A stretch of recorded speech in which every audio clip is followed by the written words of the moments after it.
जिस तरह कल रूस के विदेश मंत्री सर्गेई लावरोव ने तीसरे विश्व युद्ध की चेतावनी दी थी, आज उनकी एक प्रवक्ता ने इसी चेतावनी को आगे बढ़ाते हुए ब्रिटेन को खबरदार किया है। रूस की विदेश मंत्रालय की प्रवक्ता मारिया ज़खारोवा ने कहा है कि रूस यूक्रेन को हथियार देने वाले ब्रिटेन सहित तमाम नेटो देशों पर हमला कर सकता है। इस धमकी में कहा गया है कि जो नेटो देश कीव को हथियार सप्लाई कर रहे हैं, उसे रोकने के लिए उन देशों के सैन्य अड्डों पर हमला किया जा सकता है। इसके अलावा अगर ब्रिटेन कीव में दोबारा अपने दूतावास खोलता है तो रूस ब्रिटिश राजनयिकों को टारगेट पर ले सकता है। इस धमकी के पीछे रूस ने तर्क दिया है कि नेटो देश यूक्रेन को हथियार सप्लाई कर रहे हैं और इसकी वजह से यूक्रेन में मौतें और खून खराबा हो रहा है। ये विश्व युद्ध का अलार्म नंबर 2 है।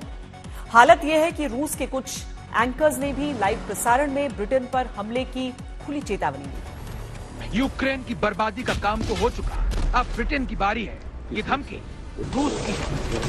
रूस के हमलों से यूक्रेन के शहर खंडहर बन गए, लेकिन यूक्रेन अकेला टारगेट नहीं है।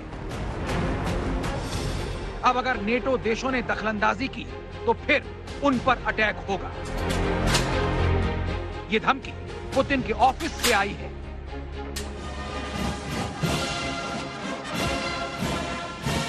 पुतिन की दिली ख्वाहिश है कि 9 मई को होने वाली विक्ट्री परेड से पहले यूक्रेन पर जीत का उत्सव मनाया जाए, लेकिन नेटो देशों से मिल रही सैन्य मदद से यह युद्ध खिंचता ही जा रहा है और महाशक्तिशाली देश के तमगे वाला रूस अपने आप को अपमानित महसूस कर रहा है। यही वजह है कि रूस ने ब्रिटेन और नेटो देशों पर हमला करने की धमकी दी है। रूस के विदेश मंत्रालय की प्रवक्ता मारिया ज़खारोवा ने इस धमकी में साफ साफ कहा, यूक्रेन को हथियार सप्लाई करने वाले देशों के सैन्य अड्डों पर हमला किया जा सकता है और इसके अलावा कीव में ब्रिटेन के दूतावास भी रूस के निशाने पर आ सकते हैं। रूस की इस धमकी के बाद रूस के मीडिया में ब्रिटेन पर हमला करने वाले हथियारों की चर्चा भी शुरू हो गई। इसमें सरमत मिसाइल का नाम लिखा गया है, जो रूस की सबसे शक्तिशाली मिसाइलों में से एक है और जिसका परीक्षण कुछ वक्त पहले ही रूस ने किया था। एक सरमत का मतलब एक ग्रेट ब्रिटेन का माइनस होना है। वो बौखला गया है। हमारे पास स्ट्रेटेजिक हथियारों के 46 कॉम्पैक्ट कॉम्प्लेक्सेस होंगे और वो सभी उन्हीं ठिकानों पर जाएंगे जहां वोयवोडा मिसाइल को तैनात किया गया है। रूस से जो धमकियां आ रही हैं वो ऐसी हैं जैसे रूसी मिसाइलों और ब्रिटेन के शहरों का नाम लिखकर रखे गए हों और किसी कूटनीतिक ट्रिगर का इंतजार हो।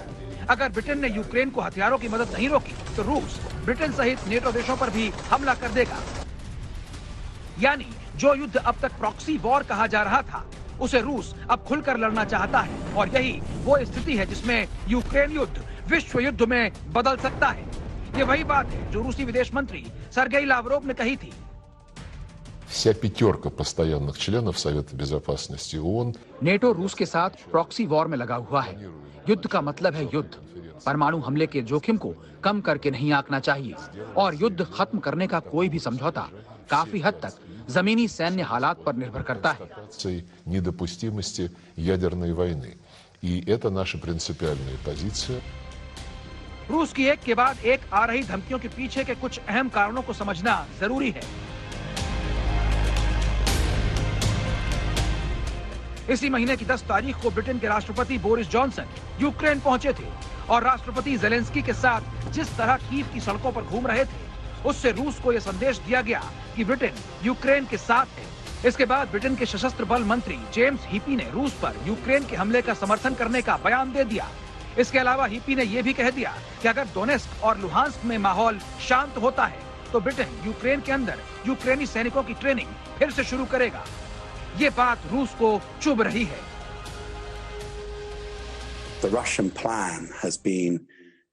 रूस का प्लान ये बताता है कि वहाँ की आर्मी में राजनीतिक दखल बहुत ज्यादा है और हम आज भी वैसा ही कुछ देख रहे हैं। मॉस्को की तरफ से भी दबाव बनाया जा रहा है कि 9 मई को जीत घोषित कर दी जाए। रूस की धमकी के बाद ब्रिटेन का रवैया साफ है कि वो यूक्रेन को सैन्य मदद जारी रखेगा। वैसे 2 दिन पहले अमेरिका के 2 मंत्री कीव जाकर जेलेंस्की को भारी मात्रा में हथियार देने का वादा करके आए हैं। कुल मिलाकर यूक्रेन को मिल रही पश्चिमी मदद रूस के लिए घातक साबित हो रही है। जिस युद्ध को पुतिन कुछ ही दिनों में खत्म करना चाहते थे, वो 63 दिनों से लगातार चल रहा है। इसलिए अब रूस की तरफ से आधिकारिक धमकियां आनी शुरू हो गई हैं।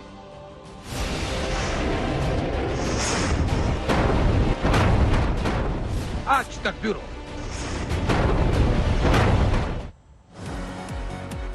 ब्रिटेन के लिए रूस के गुस्से की वजह क्या है, ये समझाते हैं। ब्रिटेन के जो हथियार रूस को सबसे अधिक चुभ रहे हैं, उनमें सबसे अहम नाम है एनलॉ लाइट एंटी वेपन सिस्टम। टैंकों को निशाना बनाने के लिए ब्रिटेन ने यूक्रेन को एनलॉ light anti tank weapon system दिया है। सिर्फ 12 किलो वजन वाला यह मिसाइल सिस्टम 800 मीटर दूर तक सटीक निशाना लगाता है। ब्रिटेन ने यूक्रेन को अब तक ऐसे करीब 3600 लाइट एंटी टैंक वेपन्स दिए हैं। इनकी मदद से यूक्रेन रूस के टैंकों का कब्रिस्तान बना रहा है, पुतिन सेना के टैंक नष्ट कर रहा है। और ब्रिटेन ने स्टार स्ट्रीक मिसाइल सिस्टम भी यूक्रेन को दिए हैं। ये short range man portable air defence system है। 14 किलो वजन वाले इस मिसाइल सिस्टम को कंधे पर रखकर 7 किलोमीटर की रेंज में दुश्मन को जवाब दिया जा सकता है। ब्रिटेन के इन 2 हथियारों के अलावा यूक्रेन को बहुत से दूसरे हथियार मिले हैं और यही वजह है कि ब्रिटेन इस युद्ध को 2 महीनों से भी ज्यादा लंबे समय तक खींचने में कामयाब रहा है। रूस जैसे शक्तिशाली देश के लिए बहुत बड़ा सवाल यह है कि जिस युद्ध की शुरुआत ही यूक्रेन के डीमिलिटराइजेशन के लिए हुई थी, यानी कि उसके हथियारों को खत्म करना था, अगर हथियार बढ़ते ही जाएंगे तो रूस अपने आक्रमण खत्म नहीं करेगा। रूस नेटो देशों और खासतौर पर ब्रिटेन के खिलाफ आक्रामक है। रूस के हमलों की दूसरी लहर की जो तैयारी है, उसका प्लान भी सामने आ गया है। आज तक संवाददाता राजेश पवार ने कीव से इस प्लान को डिकोड किया है। उनकी इस रिपोर्ट को देखते हैं। रूस और यूक्रेन का युद्ध अब अपने तीसरे महीने में पहुंच गया है और रूस ने यह अनाउंस किया है कि वो अपने इस युद्ध का अभी दूसरा फेज शुरू करने वाला है। इस दूसरे फेज में रूस क्या कर सकता है, इसको डिकोड करने की कोशिश करते हैं। देखिए, रूस का पहला मकसद होगा कि जो मिलिट्री इक्विपमेंट उसको नेटो और अमेरिका से यूक्रेन के लिए आ रहा है, उसको वो उन तक ना पहुंचने दे और बीच में ही तबाह कर दे। इसके मद्देनजर हमने देखा था कि उसने 5 रेलवे स्टेशन पर हमला किया था और उन्हें तबाह करने की कोशिश की थी, ताकि उन रेलवे स्टेशन का इस्तेमाल ना किया जा सके ये इक्विपमेंट को यूक्रेन फौज तक पहुंचने के लिए। दूसरा, अभी मरियापोल पर रूस का कब्जा हो चुका है और उसकी फौजें जो अब तक मरियापोल में उलझी हुई थी, वो अभी उत्तर में दोनबास की तरफ चली गई हैं। और ऐसा रणनीतिकारों का मानना है कि रूस एक पिंसर मूवमेंट या डबल एनवलप मूवमेंट का इस्तेमाल कर सकता है।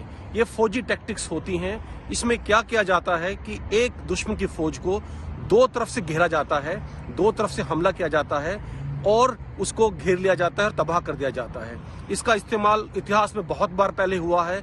सबसे पहले जो रिकॉर्डेड हिस्ट्री में इसका इस्तेमाल हुआ था, वो हनीबल ने रोम के खिलाफ किया था और द्वितीय विश्व युद्ध में भी हमने इसके बहुत से एग्जाम्पल्स देखे हैं। और अब ये माना जा रहा है कि अगर रूस इस मनूवर को करने में सक्सेसफुल हो जाता है, तो जो यूक्रेनियन फौज है लगभग 50,000 के आसपास, जो उसके सबसे अच्छे सैनिक हैं और अच्छा इक्विपमेंट है, जो रूस के खिलाफ इस टाइम फ्रंट लाइन पर डटे हुए हैं पूर्वी यूक्रेन में, अगर वो इस पिंसर मूवमेंट में फंस जाते हैं तो रूस लगभग आधी यूक्रेन आर्मी को, जो उसके बेस्ट हिस्सा है यूक्रेन आर्मी का, उसको तबाह करने में कामयाब हो जाएगा। और उसके बाद उसकी फौजें फ्री हो जाएंगी सेंट्रल यूक्रेन और वेस्टर्न यूक्रेन पर हमला करने के लिए, अगर वो ऐसा करना चाहे तो। आज तक के लिए कीव से राजेश पवार। पूरी तरीके से सरल भाषा में राजेश ने यह समझाया है कि रूस की मंशा क्या है। रूस वैसे इस समय 2 मोर्चों की लड़ाई लड़ रहा है। पहला यूक्रेन में हथियारों के साथ, दूसरा नेटो देशों से एनर्जी सप्लाई रोकने वाली कूटनीति के साथ। आज रूस ने नेटो के 2 देशों पोलैंड और बल्गेरिया की गैस सप्लाई रोक दी। ऐसा यूक्रेन युद्ध के दौर में पहली बार हुआ जब रूस ने किसी देश की गैस सप्लाई काटी हो। इससे पहले अमेरिका और ब्रिटेन ने रूस पर एनर्जी सप्लाई को लेकर कई तरह के बैन लगाए थे, लेकिन पहली बार रूस ने नेटो की सप्लाई चेन तोड़ दी और उसी की भाषा में जवाब दिया। 27 देशों वाला यूरोपीय संघ 40% गैस और 27% कच्चे तेल के आयात के लिए रूस पर निर्भर है, लेकिन रूस की मुद्रा रूबल में भुगतान न होने के कारण रूस ने गैस सप्लाई ही रोक दी। इसका दूसरा पहलू यह भी है कि रूस पोलैंड को अपना दुश्मन समझता है। पिछले महीने अमेरिका के राष्ट्रपति जो बाइडेन ने पोलैंड जाकर यूक्रेन की मदद का भरोसा दिया था, तभी से पोलैंड पुतिन की आंखों में चुभ रहा है। उस पर वार करने का सही मौका रूस को अब मिला है। इसकी बड़ी वजह यह है कि पश्चिमी देशों के बैन लगाने के बाद रूस ने अपनी कच्चे तेल की सप्लाई चेन एशिया की तरफ बढ़ा दी। 24 फरवरी से 18 अप्रैल के बीच आए एक आंकड़े के अनुसार रूस ने चीन को कच्चे तेल की सप्लाई 33% बढ़ा दी। रूस से एशिया भेजे गए टैंकर्स में 52 टैंकर चीन को, 28 दक्षिण कोरिया को, 25 टैंकर भारत को और 9 टैंकर जापान को भेजे गए। इसका मतलब यह है कि इस दौरान रूस को नेटो से जो नुकसान हुआ था उसकी काफी हद तक भरपाई एशिया से हो गई। ऐसी स्थिति में पोलैंड और बल्गेरिया पर एनर्जी अटैक करके रूस ने नेटो को एक बहुत बड़ा संदेश दिया। यूक्रेन युद्ध के चलते अब पोलैंड में पावर कट हो सकता है। रूस से नेटो की दुश्मनी की वजह से बल्गारिया में बिजली गुल हो सकती है। रूस एक तरफ यूक्रेन पर मिसाइल हमला कर रहा है तो दूसरी तरफ उसने नेटो पर एनर्जी अटैक शुरू कर दिए हैं। पोलैंड और बल्गारिया में गैस की सप्लाई रोककर रूस ने नेटो देशों को बता दिया कि रूस किसी भी दबाव में आने वाला नहीं है और ईंट का जवाब पत्थर से दिया जाएगा। रूस का तर्क है कि यूक्रेन युद्ध के दौरान अमेरिका के प्रतिबंधों से रूस की मुद्रा रूबल कमजोर हो गई है। ऐसे में रूस ने गैस की सप्लाई के बदले रूबल में पेमेंट करने की मांग रखी है, जिसके तहत रूस के गज़प्रॉम बैंक में खाते खोलने होंगे और यूरो या डॉलर में पेमेंट करनी होगी, जिसे रूबल में बदल लिया जाएगा। ऐसा करने से रूस का विदेशी मुद्रा भंडार भी मजबूत हो जाएगा, लेकिन पोलैंड ने इस ऑफर को ठुकरा दिया। जिस तरह जर्मनी ने नॉर्ड स्ट्रीम 2 गैस पाइपलाइन के समझौते को तोड़कर रूस को झटका दिया था, उसी तरह रूस ने पोलैंड और बल्गारिया की गैस सप्लाई रोककर बड़ा हमला कर दिया है। जो प्राकृतिक गैस रूस से आती है उस पर निर्भर करता है। अब उनके अनुबंध हैं और जो पाइपलाइन से जब गैस लाई जाती है, अर्थात एक पाइपलाइन पूरी रूस तक जाती है, अब वहां से उन्होंने जैसे नल को आप बंद कर दें, पाइपलाइन को बंद कर दिया, तो उनकी अर्थव्यवस्था के लिए, पोलैंड की और बुल्गारिया के लिए तो बहुत बड़ी समस्या खड़ी हो गई। और जो अंतर्राष्ट्रीय ट्रीटीज होती हैं, इंटरनेशनल प्रोटोकॉल्स होते हैं, आम भाषा में कहा है जो एक जैसे अंतर्राष्ट्रीय जो एक तहजीब होती है, उसमें ऐसा कभी नहीं किया जाता। आप इतिहास उठा करके देखें कि आपने गैस पाइपलाइन बनाई जिसमें खरबों डॉलर खर्च होते हैं और उसको आपने जो है सप्लाई करने वाले ने उसको बंद कर दिया। तो ये एक तरह का ये तो हमला है। यूक्रेन युद्ध के शुरुआती दिनों में रूस पर गैस और कच्चे तेल के आयात पर प्रतिबंध लगाए गए। इनमें अमेरिका, कनाडा, ब्रिटेन और ऑस्ट्रेलिया शामिल थे, लेकिन बहुत से देश ऐसे भी थे जो इन प्रतिबंधों के बीच रूस से तेल खरीद रहे थे। इसमें बल्गारिया और पोलैंड के अलावा France, Germany, Greece, Italy, Netherlands और टर्की अब भी तेल खरीद रहे थे, लेकिन रूस की मुद्रा रूबल में पेमेंट ना होने की वजह से रूस ने बल्गारिया और पोलैंड की सप्लाई लाइन काट दी है। यूरोपीय देशों की यह मजबूरी है कि वो गैस और कच्चे तेल के लिए रूस पर बहुत ज्यादा निर्भर है और दूसरे ऊर्जा संसाधनों की कमी के चलते वो रूस से गैस और तेल का आयात बंद नहीं कर सकते। इसलिए अमेरिका की तरफ से सैंक्शंस के बावजूद यूरोप के बहुत से देश रूस से गैस और कच्चा तेल लगातार खरीद रहे हैं। हालांकि अमेरिका के प्रतिबंध से रूस के तेल के दाम गिरे हैं, लेकिन एशियाई देशों को सप्लाई बढ़ाने से रूस को बहुत ज्यादा नुकसान होता नहीं दिख रहा है। एक आंकड़े के अनुसार 24 फरवरी से 18 अप्रैल के बीच रूस से कुल 380 बड़े ऑयल टैंकर रवाना हुए, जबकि पिछले साल इसी अवधि में सिर्फ 357 टैंकर ही रवाना हुए थे। यानी रूसी तेल निर्यात में इस अवधि में कुल मिलाकर बढ़ोतरी ही हुई। इस साल इस अवधि में 115 बड़े टैंकर एशिया के लिए रवाना हुए, यानी जो नुकसान रूस को नेटो देशों से हुआ था उसकी भरपाई एशियाई देशों से हो गई।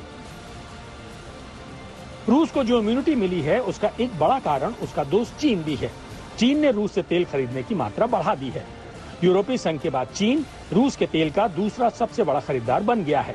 अंतर्राष्ट्रीय ऊर्जा एजेंसी के अनुसार जब तक अमेरिका और यूरोप का बैन जारी रहता है, तब तक रूस, चीन और एशिया के दूसरे देशों को सस्ते तेल की सप्लाई जारी रखेगा। जिन देशों को सस्ते तेल का फायदा मिल रहा है उनमें भारत भी शामिल है। दूसरे देशों के मुकाबले रूस ने भारत को लगभग 25% सस्ती कीमत पर कच्चा तेल देना शुरू कर दिया है। इस साल भारत ज्यादा मात्रा में रूसी तेल खरीदने की स्थिति में है। कुल मिलाकर कहा जाए तो एनर्जी वॉर में भी रूस का डिफेंस बहुत मजबूत है और नेटो के सैंक्शन वाले अटैक पर भारी पड़ रहा है। इसकी कीमत फिलहाल यूरोप के देशों को चुकानी पड़ेगी। आज तक ब्यूरो। रूस की धमकियों के बीच यूक्रेन भी अपनी जिद पर अड़ा हुआ है और रूस से कड़ा मुकाबला कर रहा है। यूक्रेन के विदेश मंत्री दिमित्रो कुलेबा ने इंडिया टुडे ग्रुप से बात की और इस इंटरव्यू में तीसरे विश्व युद्ध से लेकर परमाणु हथियारों के इस्तेमाल और पुतिन पर युद्ध अपराधों के आरोप तक हर सवाल का जवाब दिया। इस युद्ध के तनाव भरे दौर में भारत की भूमिका पर भी यूक्रेन के विदेश मंत्री ने कुछ बातें कही हैं। इस इंटरव्यू के हेडलाइन वाले कुछ हाइलाइट्स आपको दिखाते हैं। I want to ask you at the very outset, just a few days ago, your Russian counterpart, Sergei Lavrov, suggested that this conflict could turn into World War III, said there was a serious and real risk of a third world war, even had a veiled warning of a nuclear conflict. How do you see that, sir? Mr. Lavrov, well, this is a clear traditional Russian scaremongering, an attempt to blackmail the world and to scare countries who support Ukraine away. To tell to them, if you continue supporting Ukraine, we will resort to the third world war. But it's just a blackmail. No one should be afraid of it.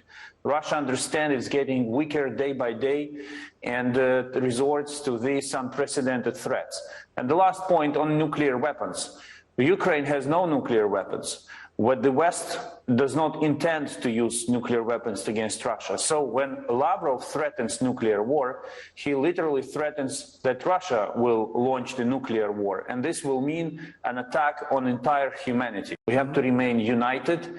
And I know that India enjoys special relationship with Russia, but one clear point should be taken into account. This Russia, the Russia that we are all dealing with, is different from the one India was developing its special relationship with. This Russia destroys, kills, tortures, rapes, and manipulates. So and more importantly, this Russia is in strategic decline. So I hope that the Indian leadership will thoroughly analyze the current situation and the strategic development of this situation and will stand on the right side of history. Are you saying, therefore, in your view, Vladimir Putin and the Russian leadership are war criminals? What they did in Bucha, they're now doing, you're saying, in other parts also? Because Putin was quoted as saying that this was provocation. Bucha is not what you make it out to be. Russia will bear responsibility for the war crimes and crimes against humanity and also the crime of genocide committed in the territory of Ukraine. I want you to think about one number. In the vicinity, in the suburb of Kiev, our law enforcement bodies have already discovered 1,084 bodies of civilians. 75% of them had been shot, directly shot. They did not die because of the bomb blowing up next to them or because they were hit in other accidents. They were deliberately shot by the Russian soldiers. Many, they had their hands tied behind their back and they were shot in the back of their head. So these were deliberate crimes. And we will do our utmost to bring everyone accountable, everyone who was involved in committing these crimes to account. And this involves not only the soldier who actually pulled the trigger, but the entire chain of command. And if we prove, and this chain of command will lead to the leadership of Russia.